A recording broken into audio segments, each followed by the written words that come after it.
Welcome back to my art channel. I'm Evelyn, and I've been painting for a long time, but there's a lot I still want and need to learn. This vlog shows my first try at using oil pastels for botanical art, and then my second try about 10 days later. And I feel that I actually improved quite a bit. Maybe that can be motivating to see if you're also an artist or want to explore a new medium or subject. So I hope that you have your own sketchbooks or paper or tablet nearby to draw with me. And if you'd like to give these specific hydrangea flowers a go, I've posted the link to the reference photographs I took on my trip around Jeju Island in the description.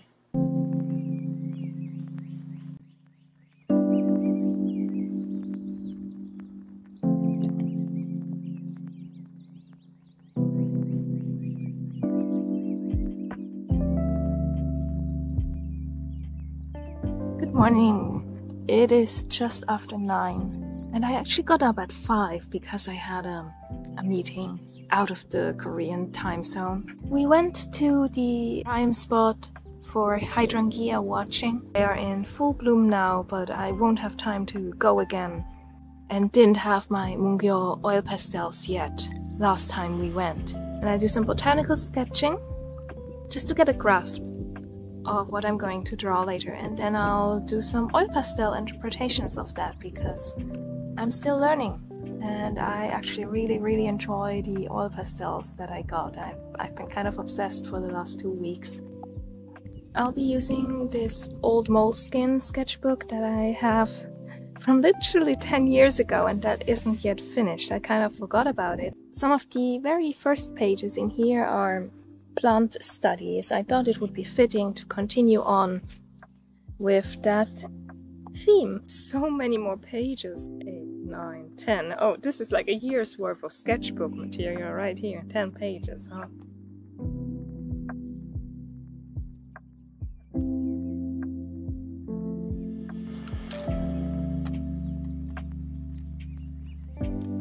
Back when I started this sketchbook, I was studying scientific visualization at the Zurich School of Arts. If you don't know what scientific visualization is, you're not alone, but think textbooks, museum exhibits, scientific journals. So we studied basic realistic drawing of everything from insects to horse anatomy, 3D programs, digital art in general. Colors and painting, not so much, though there was one module specifically for botanical illustration in watercolors. While I don't work in that field anymore, with the exception of the occasional science paper illustration or storyboard, I still love going back to those fundamentals. The main lesson I personally took away from my bachelor's was that drawing and painting are skills you can learn and practice, and that there's value in understanding your subject, in observing closely, and building up a visual library. Talent for me doesn't really figure into art. Yes, I'd always enjoyed creative projects, but for most of my teenage years, for example, I was focused on writing, not drawing. And I know that every time I sit down and practice, it does add up, even if it doesn't feel like that in the moment. I think it's why my sketchbooks are so random. I find many things interesting and don't want to stop myself from learning. Art style, too, is something that I consider a separate entity from art skill. There might be certain color combinations or subjects I'm often drawn to and that feel like part of my style.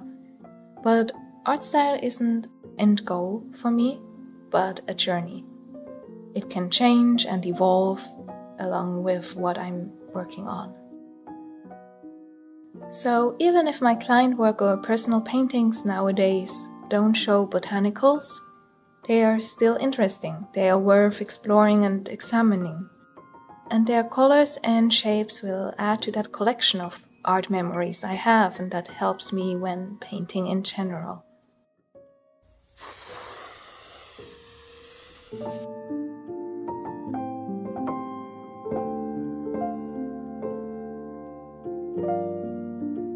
The suguk flowers, or hydrangea, are densely packed in this bulb of petals, which makes the shape quite complicated to draw.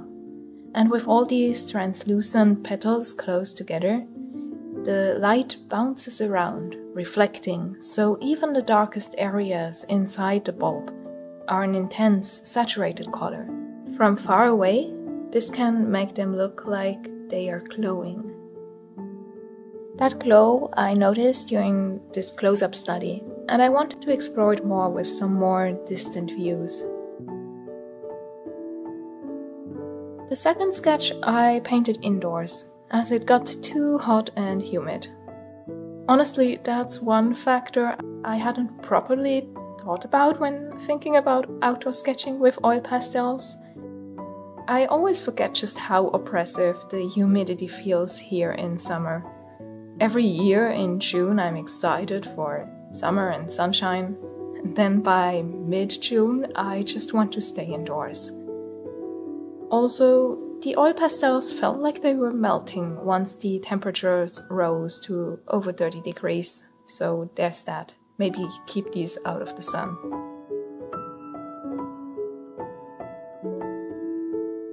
A study session like this feels like brainstorming to me. I can see more clearly with a pencil, or in this case, oil pastel, in hand to help me.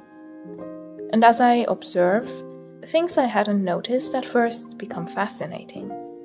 The glow I mentioned, the fact that the individual flowers on a single bulb can be in a variety of stages, from near closed to already slightly past their prime and wilted, or the subtle shifts of color from one area to the next.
The suguk flowers bloom at different times around Jeju Island.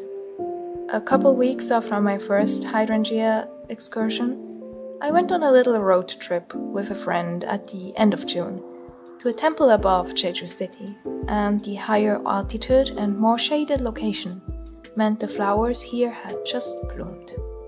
This temple is the home of only female monks, and while the temple building itself is simplistic and minimalist, their garden and landscaping is quite famous. There's a green tea field, several small ponds, vegetable plots everywhere, fruit trees, and of course the hydrangeas. I'd love to come back here and sketch the overall landscape in the future. But again, we shouldn't have underestimated the midday sun. and I focused on taking reference pictures instead of sketching. The flowers here were shaded by trees, so the glow of the intense blue flowers stood out even more than the ones at the ocean. I tried to capture that glow with the next two color studies. At this point I had gotten some practice with oil pastels done and felt a bit more courageous and confident about textures, impasto application, and stronger colors. I also learned a specific lesson from my early tries and kept the areas where the petals would be completely blank. While the oil pastels layer well and are pretty opaque, once you start blending, the colors of course interact, and when the bright blues of the flowers mix with the dark green of the leaves, you lose some of that glowing quality that I wanted. So I took care to keep the white of the paper clean for where the petals would go later.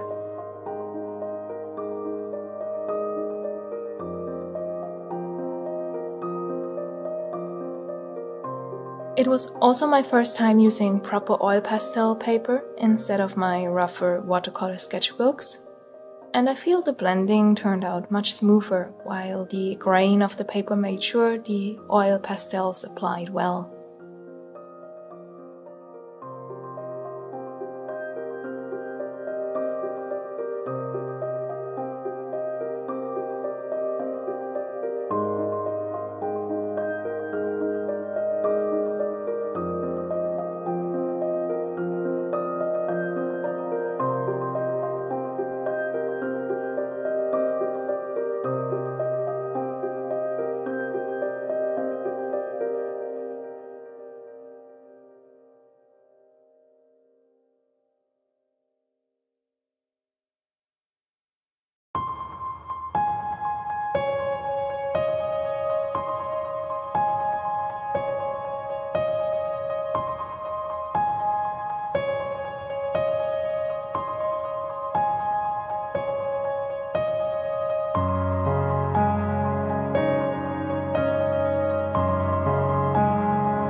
Pushing the Mungyo oil pastels to the paper and then twisting them is great for final touches, as it applies a thick layer of color.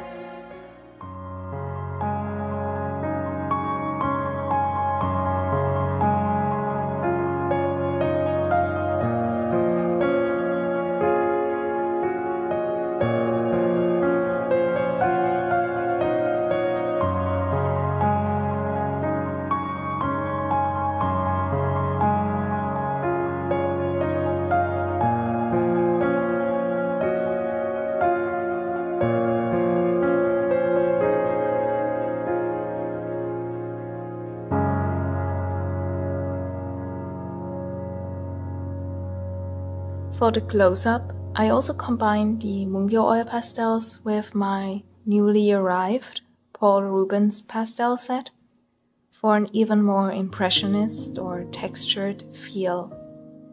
I still prefer the Mungyo overall, as the colors are all very smooth and consistent, and the color selection is great, and they work incredibly well for sketching and layering without being messy. But the Paul Rubens were a fun addition to add some more creamy layers on top and build on the realistic base I'd created with more expressive textures. Do you see any improvement? I think while the first sketch was okay, it was a bit messy, unfocused, and took me forever, to be honest. The two I painted later really profited from those first two studies. I felt more confident in the dark, saturated color choices, and while it's hard to tell in the sped-up version of this video, they were actually done more quickly than the smaller, rougher sketches. There really is value to practice, I believe, and I usually do something similar before starting any kind of painting, be it for clients or for myself. Something to familiarize myself with what I'm about to draw. That can be a value study in pencil or an anatomy sketch of a pose, or sketching some portrait expressions, or doing color palette tests. Anything is helpful, really. With those done and part of my visual library in my mind, I can then focus on artistic expression in the actual painting. I'm more free to experiment with textures and abstraction after having laid those foundations. I hope this makes sense. I don't want to preach unrealistic things like putting in 10,000 hours of practice until you're exhausted or your hands hurt. But instead, I think that this can be a fun and even relaxing experience if done for something you enjoy or are excited about painting. And if you just take your time, it will work out and you will improve. What had started with me wanting to try and sketch a single image slowly evolved into this little blog and 4 separate color studies, all in all. I hope you enjoyed the tour around Jeju Island, looking for flowers, and that my thought process when it comes to practicing art is in any way helpful. If you use any of the reference images I posted, I'd love to see your sketches, no matter what material you used. I liked the colors so much that I turned these into stickers, by the way. While most of these I'm handing over to a stationery and art shop here on the island that sells some of my prints, I added a few to my online shop if you'd like to get them to decorate your sketchbooks or journals. I'll probably use a couple to hide some of the smudges and stains on my own sketchbook covers.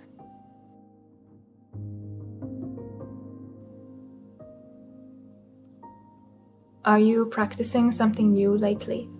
Or do you, like me, have paintings or drawings in mind that you don't feel ready for yet, skill-wise? I'd love to hear about your sketchbook or practice habits, as it can be so individual for each artist, but also valuable to share and learn from.